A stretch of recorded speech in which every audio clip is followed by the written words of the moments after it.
na ukombozi ya wana Kenya wote mwenye kinara wa chama cha PNP Martha Karua, mgeni wangu asubuhi ya leo. Kiswahili kidogo kinatupa chenga kidogo mheshimiwa, sasa you'll bear with us sometimes.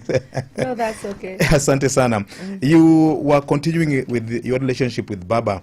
Yeah. Do you regret supporting his cause in the last election? Not at all. I believe he would have done very well as president. Yeah. Okay. Ni mtu nimejua kwa miaka mingi. Okay.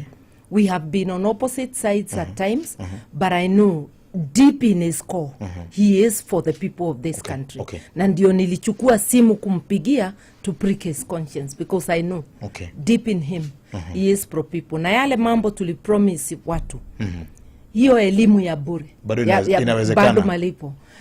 Inawezekana. Okay. Okay?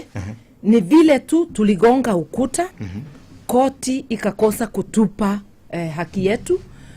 Nilienda kwa koti ya East Africa, kesi iko pending, haijasikizwa, lakini sio kupata kiti, ni kuwa affirmed ya kwamba hatukupata haki hapa Kenya. Okay.